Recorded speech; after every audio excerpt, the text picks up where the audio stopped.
Hello and welcome back to We're Talking Tea. Tonight we'll be getting to the Real Housewives of Potomac season 10 episode 16, which it seemed like it's going to be the season finale, but we'll see.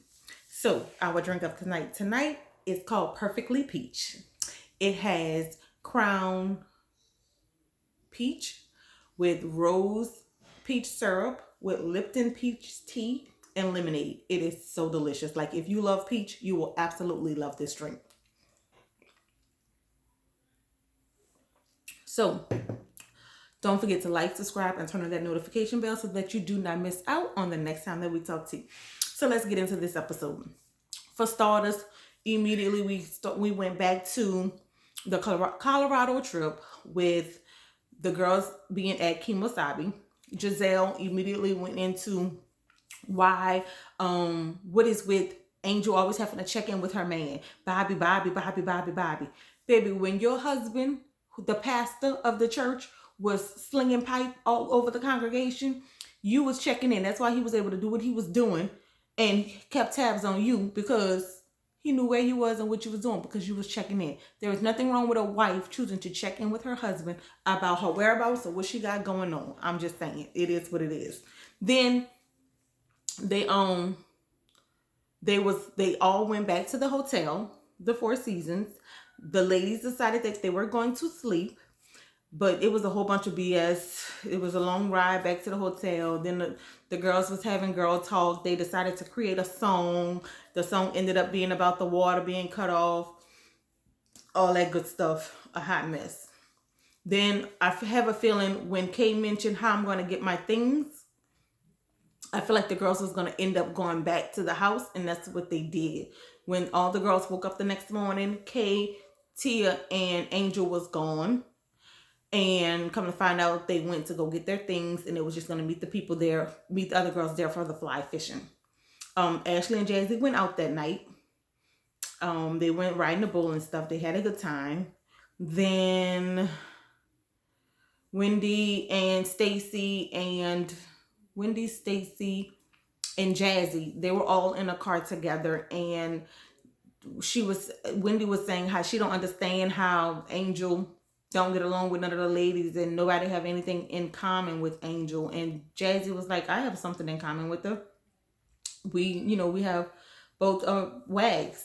And so she's like, well, that's it. Wendy, why are you mad? You don't have friendships with none of these other ladies either.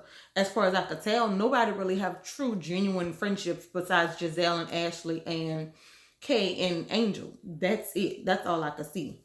But anyway, so that was who was in one car. And then in the other car, you had Monique, you had Giselle, and you had Ashley. And that conversation was them trying to figure out who was feeding information back to Chris Samuels. And they had a feeling that it was Angel, but Ashley kind of was like, Angel don't seem like the type of person that'll do stuff like that. Ashley also asked Chris if him and Stacy slept together, and he kind of gave this little puzzled, funny, crazy look, but didn't respond to the answer, so the girls didn't automatically assume it happened. So yeah, we'll see about that. It'll probably come the reunion. So then Stacy was mad at Jazzy because Jazzy decided to exchange phone numbers with Sharice. And she's like, if you know me and her don't like each other, why would you exchange phone numbers with her? And Jazzy was like, baby, if I was to dislike everybody that don't like you, I won't have any friends. And that's the truth, because nobody like you. Because every time somebody go against what you say, you automatically think they're not your friend, and you ready to shun them. And Jazzy was like, well, since we're talking about friendship, why is it that you wasn't coming to my wedding until you found out Ashley and Wendy was coming? And Wendy being dramatic per usual. Oh my God, we having this conversation. Being extra. But then me and Stacey was like, well, I did have a lot going on, and I had stuff going on with the business. And Jazzy was like, baby, you got that invitation well before you even started that business. So come with something else. You been had my invitation. You should have blocked out your schedules to be able to come to my wedding. Nothing else should have even been in play if you already knew you had the invitation to my wedding. So that was a whole situation. That was an argument. That was a fuss. That was a whole situation.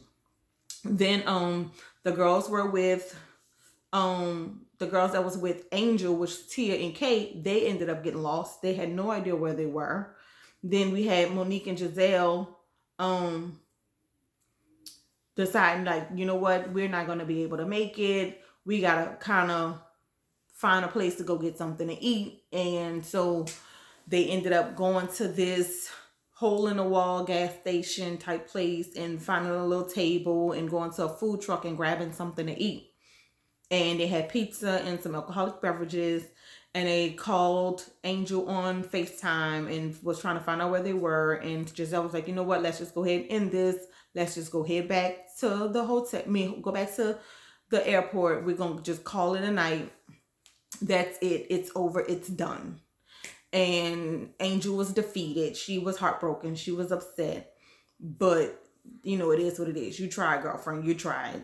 While they were at the little gas station, Giselle did ask how the ride in the car was for Wendy and them, and Jazzy shared what happened, and it got a little hot and heavy again. Stacy walked off, and Wendy just kind of followed behind her, and she was like, let's just have a real conversation.